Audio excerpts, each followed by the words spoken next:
तो कैसे हो गाइस, होप आपकी पढ़ाई बहुत अच्छी चल रही होगी। तो हम इस वीडियो में करने वाले हैं चैप्टर नंबर 11, जो कि क्लास 9 का एक चैप्टर है, जिसमें जो है वर्क एंड एनर्जी। तो इसके हम एमसीक्यू इस वीडियो में डिस्कस करेंगे। एंड जो भी ऑप्शंस होंगे, हम ना कि उसको आंसर बताएंगे, हम आपको उसको एक्सप्लेन भी करेंगे। तो आइए वीडियो को स्टार्ट करते हैं बिना टाइम वेस्ट किए। तो ये हो गया हमारा क्वेश्चन नंबर 1। तो क्वेश्चन नंबर 1 है हमारा, when a body falls freely toward the earth then its total energy. तो कोई अगर बॉडी आप ले लेते हैं, अगर वो अर्थ की तरफ अगर वो गिरती है तो क्या होता है, तो उसके टोटल एनर्जी पे उसका क्या असर पड़ता है। तो increase, decrease, remain constant and first increase and then decrease.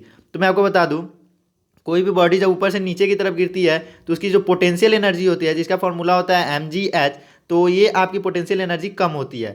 But यहाँ पे आपको ये बात ध्यान रखना चाहिए, उस बॉडी की जो भी काइनेटिक एनर्जी होती है वो इंक्रीज करती है, क्योंकि कोई बॉडी अगर ऊपर से नीचे की तरफ गिरता है तो वो फॉर्मूला होता है mv half mv²।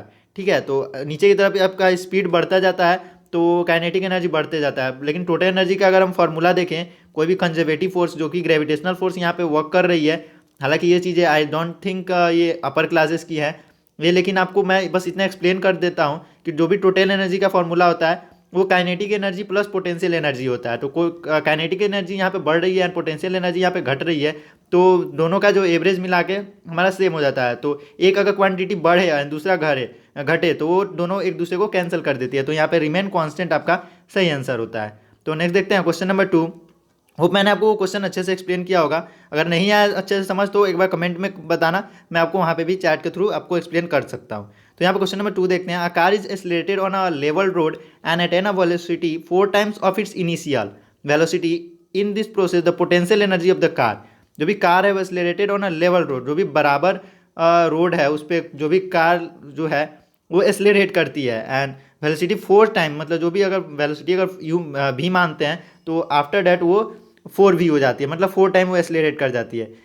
In this process the potential energy of the car, तो जो भी कार की पोटेंशियल एनर्जी है वो क्या होगा, डज नॉट चेंज, बिकॉज यहाँ पे आपको साफ साफ दिख रहा है पोटेंशियल एनर्जी का फॉर्मूला होता है mgh। यहाँ पे स्पीड का कोई रोल ही नहीं है। अगर कार यहाँ पे बराबर पे चल रही है तो यहाँ पे अभी जिस पोजीशन पे थी यहाँ भी उसी पोजीशन पे रहेगी, तो यहाँ पे कोई पोटेंशियल एनर्जी का 1% का भी रोल नहीं आ रहा है। इसलिए यहाँ पे पोटेंशियल एनर्जी ना यहाँ पे बदलेगी, यहाँ से यहाँ तक जाने में potential change in potential energy जो होगा हमारा 0 होगा।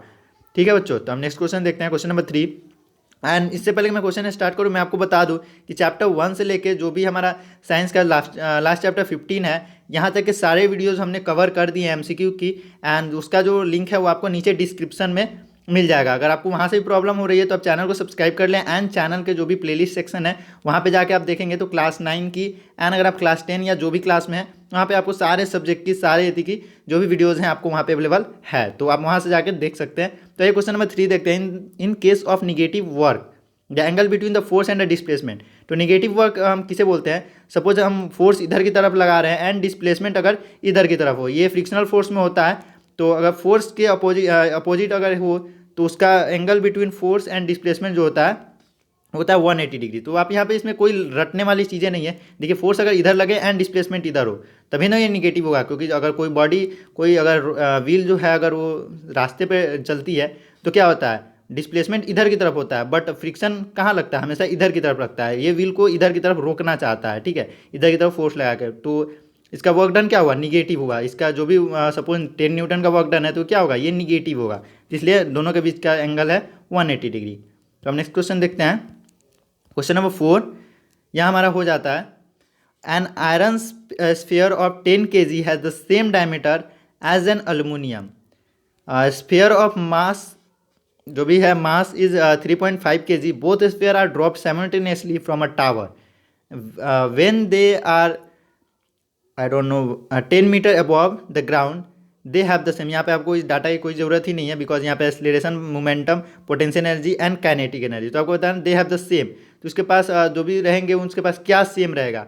तो मैं आपको बता दूँ, कोई भी ग्रेविटेशन चैप्टर में भी आपने पढ़ा होगा कि फ़र्क नहीं पड़ता है वो चीज़ अगर 10 kg का हो या 10 kg का हो या 10,000 kg का हो, 10K kg का हो, 10,000 kg का हो या 10 kg का हो, इससे फ़र्क नहीं पड़ता। अगर कोई चीज़, अगर कोई ऑब्जेक्ट या कोई जो भी चीज़ें हैं वह बिल्डिंग से या ऊंचाई से गिराई जाती है तो सेम ग्रेविटी का उस पर फोर्स लगता है, मीन्स वो दोनों सेम तरीके से एक्सेलरेट होती है। तो वो एक्सेलरेशन ही आपका ग्रेविटी होता है। ग्रेविटेशनल फोर्स जो भी एक्सेलरेशन कराती है उसे ही हम एक्सेलरेशन या ग्रेविटी बोलते हैं। जिसका वैल्यू जी होता है एंड उसका वैल्यू 10 मीटर पर सेकेंड होता है। तो मीटर पर सेकेंड ये तो एक्सेलरेशन का ही है, तो आप यहाँ से सीधा आप देख सकते हैं एक्सेलरेशन अलग हो जाएगा। मोमेंटम क्यों नहीं होगा? मोमेंटम का फॉर्मूला आता है मास इंटू वेलोसिटी, तो मास दोनों का अलग अलग हो जाता है, तो मोमेंटम भी अलग हो जाएगा। पोटेंशियल एनर्जी भी सेम वैसे ही कर सकते हैं, mgh, तो यहाँ पे भी जी भी सेम है, एच भी सेम है, बट यहाँ पे मास दोनों का अलग हो जाता है। एंड काइनेटिक एनर्जी क्या होता है? Half mv²। तो यहाँ पे दोनों का मास सेम है, तो इसलिए यहाँ पे काइनेटिक एनर्जी भी दोनों का अलग हो जाएगा। लेकिन एक्सेलरेशन क्या होता है? Initial velocity minus final velocity upon time, तो वो हो जाता है आपका एक्सेलरेशन। तो उसमें मास का कोई जिक्र नहीं है, तो वो सेम होगा।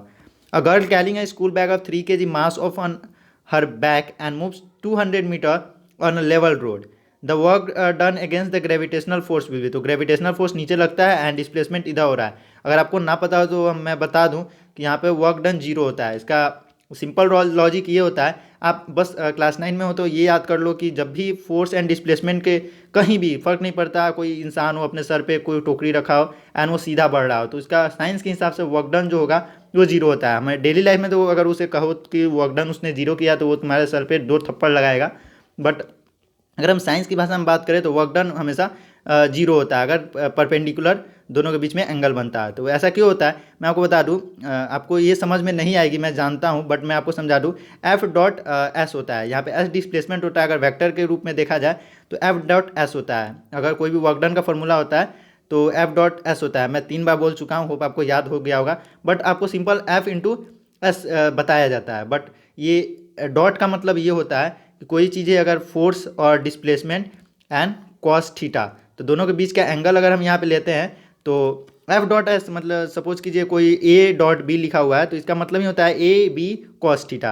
अगर बी डॉट सी लिखा है तो इसका मतलब होता है बी इंटू सी कॉस थीटा, और कॉस थीटा में बी और सी के बीच का एंगल लिया जाता है। तो मैं समझ सकता हूँ आपको ये समझ में नहीं आ रही होगी, क्योंकि मैं भी जब उस टाइम था तो मुझे समझ में नहीं आती थी ये चीज़ें, बट मैं आपको बता दूँ ये कॉस थीटा होता है। एंड कॉस 90 की जो वैल्यू होती है, जो भी अगर फोर्स इधर की तरफ लग रहा है इधर की तरफ, या डिस्प्लेसमेंट मतलब 90 डिग्री आ जाती है कैसे भी, तो आपका वर्क डन जीरो हो जाता है, क्योंकि कॉस्ट 90 का वैल्यू हमारा कितना हो जाता है? जीरो। तो यहाँ पे ये जीरो हो जाएगा। मैंने आपको पूरी तरह समझाने की कोशिश की होगी, होप आप समझ गए होंगे। नाउ नेक्स्ट क्वेश्चन देखते हैं, question number 6।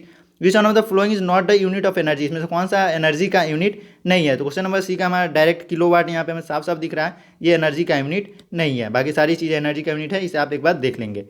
Now question number 7। Question number 7 का हमारा ऑप्शन हो जाएगा, पहले हम क्वेश्चन पढ़ लेते हैं। The work done on an object does not depend upon the displacement force applied angle between the force and displacement and initial velocity of the object. ये ऑप्शन डी सही हो जाएगा, जस्ट बिकॉज यहाँ पे अगर एफ डॉट एस लिखते हैं, मैंने आपको पहले ही बताया एफ एस कॉस थीटा होता है। ना समझ में आया कोई दिक्कत नहीं है, बस आप एक बार समझ लें। डिस्प्लेसमेंट, तो यहाँ पे डिस्प्लेसमेंट है, फोर्स अप्लाइड फोर्स भी है, angle between the force and displacement ये कॉस थीटा में आ जाता है। आपके सिलेबस में ये चीज़ें नहीं दी हुई है, लेकिन ये आ जाता है, ऑब्जेक्टिव में करके पूछा जा सकता है, तो इसलिए मैंने आपको बताना जो भी बताना हुआ सही समझा। तो यहाँ पे इनिशियल वेलोसिटी का इसमें कोई जिक्र नहीं है इस फॉर्मूला में, इसलिए यहाँ पे जो वर्क डन होता है इस पर डिपेंड नहीं करता है। तो क्वेश्चन नंबर 8 हो गया, water stored in a dam process no energy, electrical energy, kinetic energy and potential energy. जो भी डैम में वाटर स्टोर की जाती है वो क्या होता है? Potential energy. कहीं भी अगर स्टोरेज की बात आती है तो वो पोटेंशियल एनर्जी का, या mgh हो गया, मतलब कोई भी ऑब्जेक्ट को हाइट पे ले अगर रख दिया गया या वाटर स्टोर किया गया, क्योंकि वहाँ पे वाटर को क्या हाइट पे ही तो रखा जाता है। सपोज यहाँ पे डैम लगा दिया जाता है, वाटर यहाँ पे रख के, एंड यहाँ पे वाटर को यहाँ से फ्लो कराया जाता है, या फिर इधर से चैम्बर लगा के वाटर को फ्लो करके टर्बाइन को नचाया जाता है। तो यहाँ पोटेंशियल एनर्जी का कॉन्सेप्ट हो जाता है हमारा। Now question number 9।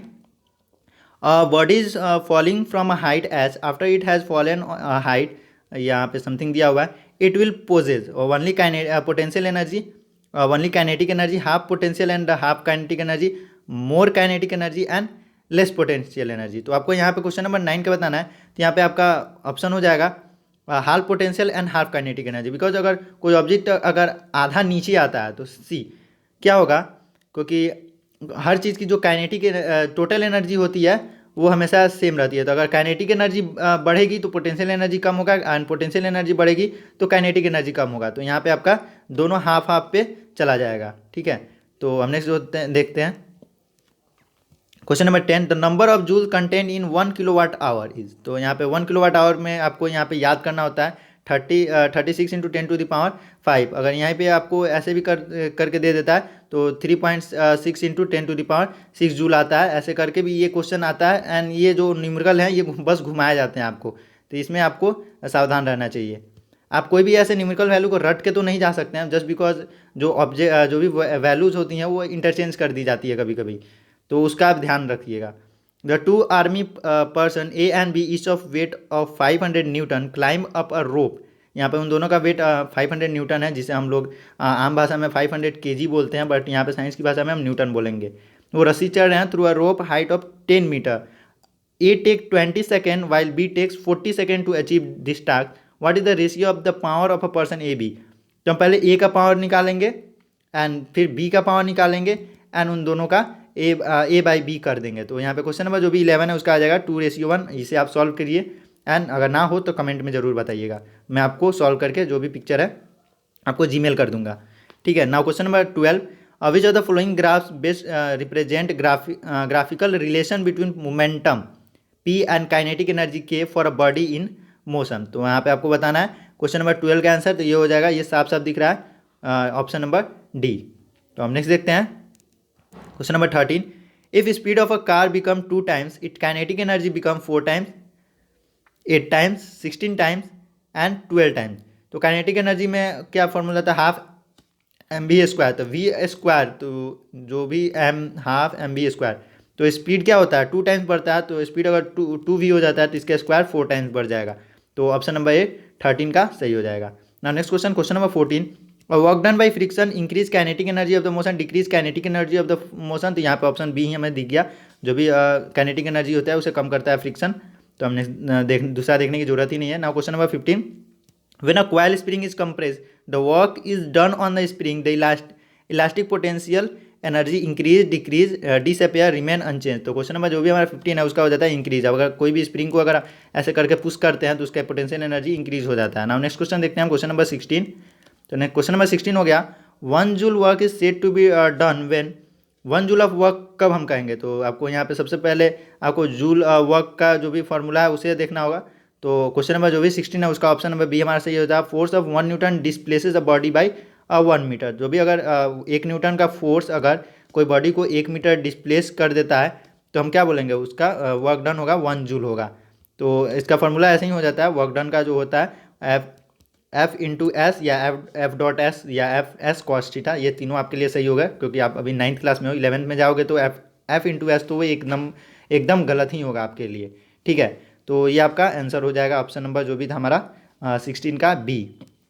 नेक्स्ट देखते हैं क्वेश्चन नंबर 17। ऐसा यूनिट ऑफ पावर, तो पावर का जो ऐसा यूनिट है वो हो गया हमारा वाट। तो नेक्स्ट देखते हैं, आई थिंक ये जूल होता है, यहाँ पे तो वाट दिया है बट आई थिंक ये जूल होता है। यहाँ जो भी पावर का ऐसा यूनिट है वो जूल होता है, आप इसे देख लेंगे क्योंकि सीजीएस यूनिट आई थिंक जो भी होता है किलो वाट होता है।